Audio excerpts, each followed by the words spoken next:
when I first started on LinkedIn, I had orange hair, like bright, full on, committed to the ginger look. I don't know if we could say that, but I'm going to say I was committed to the look. Say it. And you're very well known for your green hair. Yeah. So people were recognizing me based off the shade of my hair alone. It has a big impact on your brand if you can pick something that visually will stand out.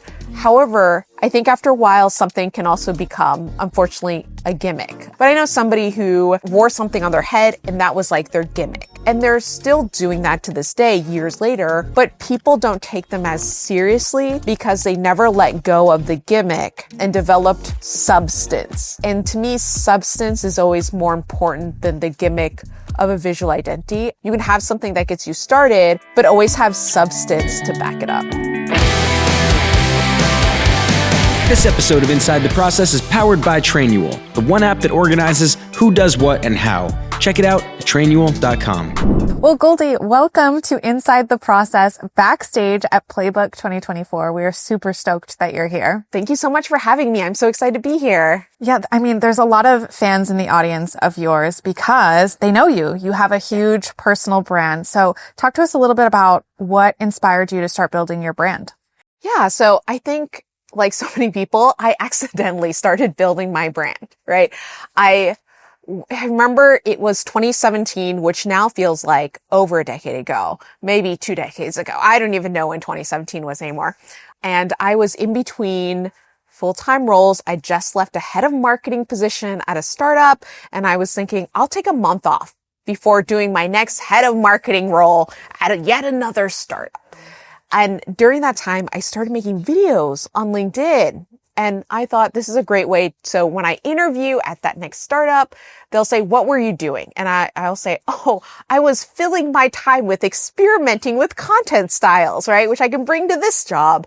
And the great irony is those videos took off. Those videos took off to the point where I think a month in, I had an article in the Huffington Post that was written about me, and they called me the Oprah of LinkedIn, which is then a nickname that they started using internally at LinkedIn itself. And I ended up coining terms like LinkedIn creator, which you hear now is a term that I literally coined. I have the URL, www.linkedin-creator.com, which I need to figure out what I'm doing with it.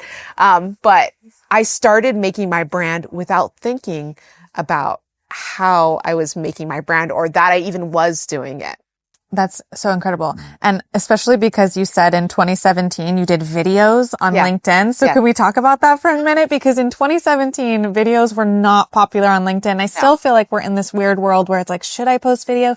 Should I not? So how the heck were you successful with video in 2017? So I think I was successful with video in 2017 on LinkedIn because I didn't put the pressure to be successful with video on LinkedIn. I just thought, this is something I'm just going to do for a month. And it ended up being a month of daily consecutive videos that ended up being over 800 daily consecutive videos on LinkedIn. Most of which were shot and edited by myself. So not even a team, just me. And I think when I was doing it, I had, for lack of a better phrase, love of the game. I really was enjoying making videos. I was enjoying sharing my knowledge. It wasn't just me saying, I'm going to be number one on this platform. It was me saying, here's me and 10 of my goofy friends who are all in this LinkedIn video beta together. And we're going to make videos and we're going to watch each other's videos. We're going to like each other's videos and we're just going to enjoy the process. And that was how I grew an audience because I think people could tell I was genuinely having so much fun making videos on this platform that people don't consider a video platform. And even now when I see videos that are a little bit overdone or a little bit like it's really funny to me seeing people say this is the formula for LinkedIn video and they're mocking it off of me doing a goofy video at Disneyland. And they say this is the formula and they do it in such a serious, unfun way is always a little funny to me. Yeah. And I think, in listening to you, it sounds like there's a couple of things. So obviously the fun element of it, which I love because why are you doing it if you're not having fun? Right. But there's also consistency, which I heard a lot of, and a checked ego, honestly, right? Just saying, okay, I'm not going to pay attention to the likes or anything. I'm just going to get really good at trying to figure out what good content is. And I think a big part of that is storytelling. Yes. So any magical insights for how you can tell a great story? Because I feel like it's one of those things that everybody's got the formula for it. But I'd love to hear it from you. Yeah. So what's also funny is when I blew up on LinkedIn, one thing that happened is Forbes reached out to me and said, hey, can we feature you as like a Forbes mentor, etc. for this year? And I was like, yes, of course. And then they said, okay, so now that we've done that for you, how would you feel about writing a column for us? And I was like, what? That would be amazing. And they're like, the column we'd love you to write is personal branding and storytelling in the digital age. And I was like, mind blown. Like, you couldn't have given me a better column. So I got to write up till this year, because I left recently, about storytelling and personal branding. And I think when you're thinking about telling the story, you need to know who your audience is, because we're always telling a story, not to thin air. We're telling a story to the people around us, to our audience around us, to hopefully the people that we want to hear the story that we're telling it to. So we never create stories in a vacuum, or we never should create stories in a vacuum. We should always create them knowing that we share stories in a community. So I've posted this before, and it's done pretty well on LinkedIn, whether they love it or hate it. You know, it was definitely something that people were locked into. Yeah. And it's around the fact that when I write on LinkedIn, the only way I'm having fun or enjoying my time writing content is if I'm writing to a version of myself. Yeah. And I am my biggest audience, so that I can go back in a couple of months or a year from now and kind of look at that post and see, like, did I do that thing? Yeah. Have I gotten better? Is my character the way that, you know, I said I wanted it to be? Or, you know, have I lived into that? Yeah. And so for me, I don't always know who my audience is. I just know I like writing to myself and then kind of posting and sharing that on LinkedIn. Yeah. Do you think that's a bad way to go about it? No, I think that's so brilliant, because basically any way that gets you to be writing and that gets you motivated and interested and involved in the writing and creating process is a good way. So first of all, let's put that aside. But also I think writing to yourself as the audience is so helpful, because then you know a year from now, that was still the kind of content that you feel proud of, you know, hopefully, that you put out there and that you were interested in putting out there into the universe. So I think it's helpful to think about yourself as the audience. And it's so funny to say it's 30 to 50 videos that I made. Those were for me. I really liked making these videos that were about pop culture and branding and marketing. So I made videos on pop culture, branding and marketing. And those videos eventually, not right away, took off because other people also liked learning about those things. I love that.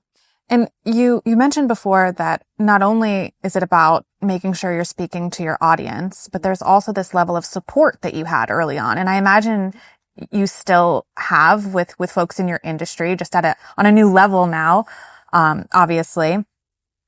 But there's also sort of this thing that I'm seeing happen on LinkedIn that used to happen on Facebook back in the day, and they're called pods. Yeah. And so how do you toe the line between, like, this is my group of friends and we're going to help each other build, and making sure that people don't feel like you're in a pod because the same 5 people are, you know, immediately engaging with your content? I remember maybe 3 or 4 months into starting to make videos on LinkedIn, that's when people realized, oh, maybe we can try to game the system. And that's when pods started. And I thought it was really funny when pods started, because all these people invited me to pods. And quite frankly, I said no to maybe 99% of them, because to me, the excitement and the interest wasn't in gathering as many likes as I could into one place.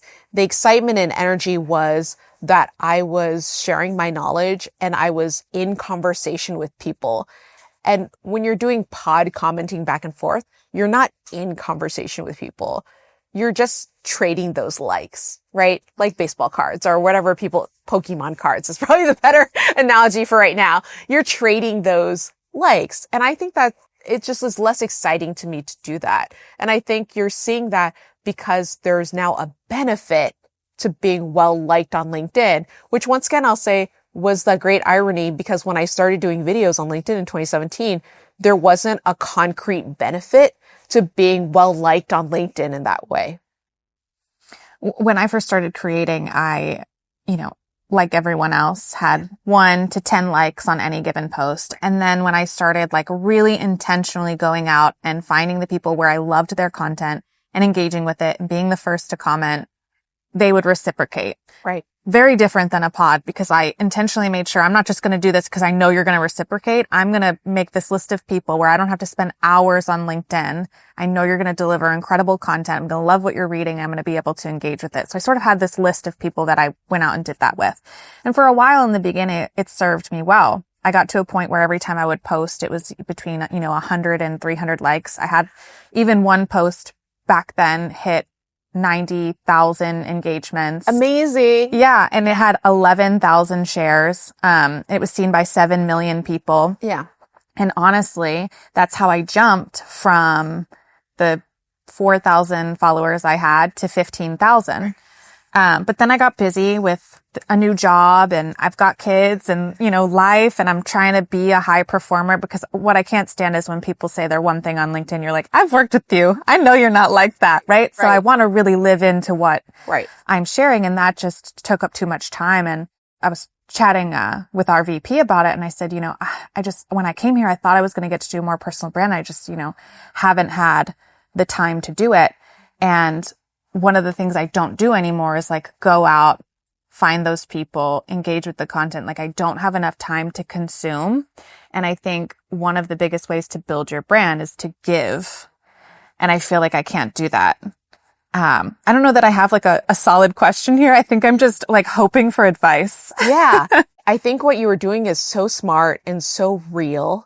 And so many people actually skip that part altogether because they're just like, I remember I met up with this one person right around when I had maybe 500 videos on LinkedIn, 500 daily consecutive videos. And I remember she said, Goldie, I put out 3 videos and I don't have as many followers as you.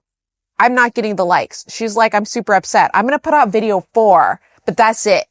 And I just remember thinking, you haven't put in any effort, it feels like, or any energy into this process, but you immediately want the results of like what I had at 500 videos. First of all, I think it's great that you did that research, and I think it's great that you reached out to those people and you commented, because that is exactly why people were commenting back.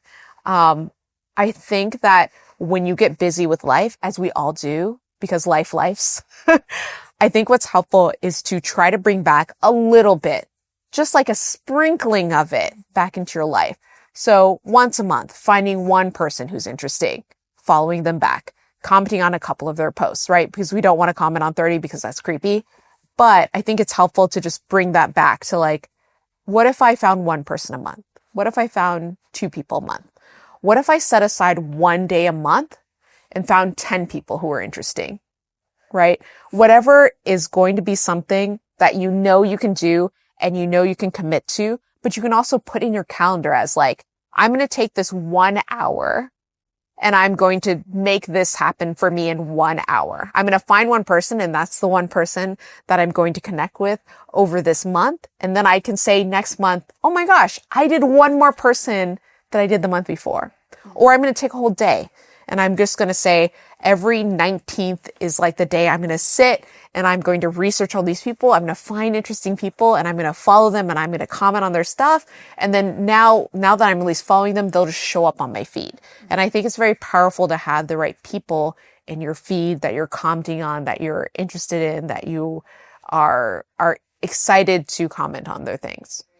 And do you see, I guess, in your own content journey, like peaks and valleys still with how many followers, you have? And does that correlate to how much time you can actually invest in being engaging? Yeah, I think as I'm on more platforms than just LinkedIn now, and that's the other thing, right? I'm on like probably 8 different platforms right now, constantly making content.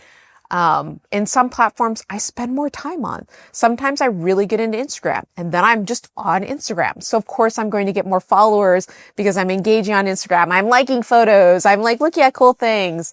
Whatever platform you spend the most time on, you're going to start to see that rise, hopefully, in engagement. And I hate to say this, everything depends on the algorithm, right? So sometimes we can do the very best job ever and the algorithm gets you. One of my friends, he's a creator on Instagram that does Instagram tips, and he was actually even featured by Instagram creators in their own internal Instagram thing. This is a creator to listen to. And even he has moments where he's like, I made this video on Instagram tips that literally Instagram shared and it still didn't do well. And, you don't get more of a boost than that, right? So I think every single platform has their own idiosyncrasies and also their own little quirks. And the algorithm sometimes does you a solid and sometimes does not. And I know even back from when I first started, there are obviously so many more creators now. And when you started, I'm sure there were even less. I think they said out of, the billions of people on LinkedIn, like 1% are creators, and that stayed, pretty consistent. Yeah.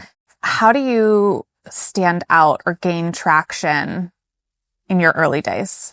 Yeah, I think for me, it was a little bit different because in the early days, everyone thought, and people at LinkedIn know this, everybody thought that video was stupid on LinkedIn. And so I got mostly a lot of hate comments from people who were just like, this is so dumb. Why are you doing this? Go do this I literally had this, a friend of mine printed this out on a shirt for me that I still own. It's my first hate comment, my first troll comment. And it basically says, it's such a flex now. It's basically saying like, this is so dumb. And I forget what the exact wording is, but it's like, this is so dumb. Why don't you go make these on Facebook? Why are you making Facebook videos on LinkedIn? And it was such an upset person. And I just responded back with like, thank you for this opinion. Right? Yeah. I literally have a comment here that says, don't Facebook LinkedIn, because I want to talk to you about that. Yeah. Because I feel like people still talk about it. It's been forever now that was a comment I got in 2017.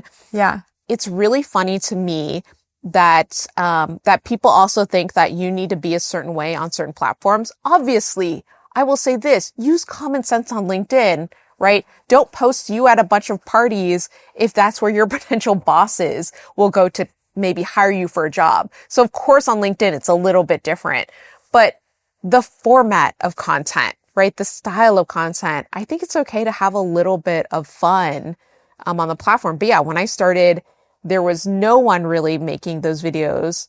There was literally less than 50 of us and honestly less than 20 of us, less than 10 of us making active videos even weekly. And now that there's so many more, I think it's really interesting to see how that ecosystem has changed. But yeah, when I started, people said I was dumb. I lost friends over it. I lost business acquaintances over it. They just said it was so stupid that I would even do this over the course of a month. And now those same people are trying to do content on LinkedIn. And I laugh a little bit because now they see the benefit of doing it. So now, however many years later, they're on this platform that they said it was so dumb for me to do that. And they're trying to make content, which is, funny. Yeah. I feel like it's always tough to be ahead of the curve and to do the thing that you know is right and like that you believe in and that you can see the vision in. And a lot of times the greatest entrepreneurs are in that position and they just have to trust in their gut. And I'll say this, I didn't go into it thinking that I would go, and I think I started with 3,000 followers, right? I didn't think I'd go from 3,000 to, and now I have probably 80 something. I haven't looked, 80,000 followers, but I didn't think I would go from at least 3 to that initial 10K so fast because I just was in it because I thought it was fun to make videos. I didn't do it quite so strategically like so many people are doing it now. And now, of course, I do it a lot more strategically, but I think there was an element of joy that you see in people who make content on any platform that is so attractive, and that is the reason why so many people follow them. Like, I have a friend who just jumped into long form YouTube videos, and the joy she has in making those videos is so attractive to her audience. I love that. How personal do you feel like people should get on LinkedIn? Oh gosh. I just did a series of videos that I'm releasing this month and next month that are making fun of some of the LinkedIn video formats because I have to. It's silly, right?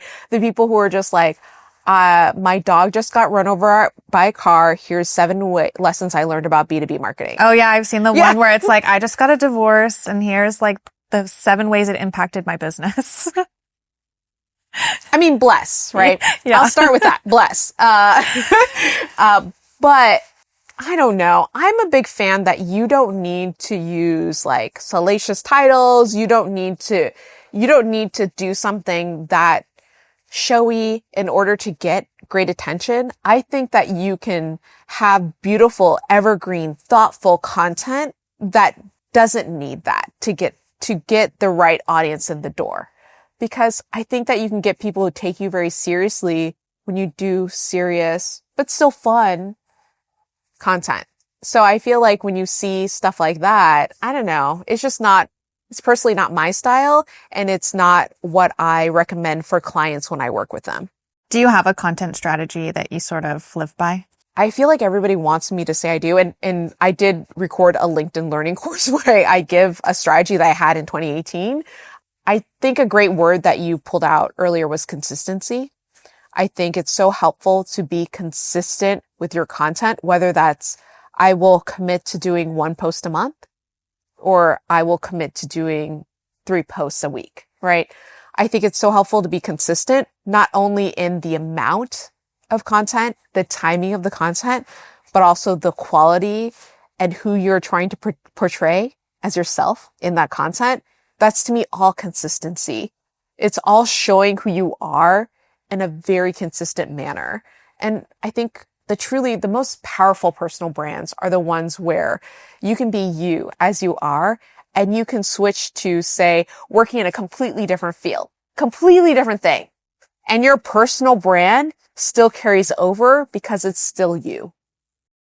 When I first started on LinkedIn, I had orange hair, like bright. I was full on committed to the ginger look. I don't know if we could say that, but I'm going to say I was committed to the look. Say it. And you're very well known for your green hair. Yeah. How important do you think visual identity is on your personal brand? Because I know when I changed my picture, everybody's like, oh my gosh, you're not a natural redhead. And it was like a big thing. And I was like, wow, I didn't even think people would notice. I think visual identity is really impactful. And I use that instead of important, right? I'm going to start with that. Really impactful because we get so little time that we're scrolling through our feeds.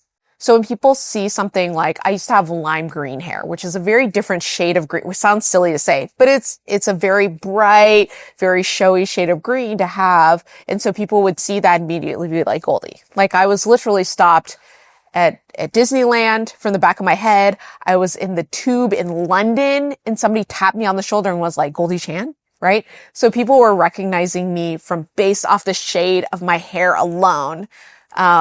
Which is wild. I think it has a big impact on your brand if you can pick something that visually will stand out. However, I think there's something to be said for gimmicks, right? I think after a while, something can also become, unfortunately, a gimmick. I really want to mention something, but I'm not going to because I don't want to call them out. But I know somebody who also wore something on their head and that was like their gimmick. And they're still doing that to this day, years later, but people don't take them as seriously because they never let go of the gimmick and developed substance. And to me, substance is always more important than the gimmick of a visual identity. I think you can have something that gets you started, but always have substance to back it up. What's one thing that you would tell people, go do this right now for your personal brand? Have your own website.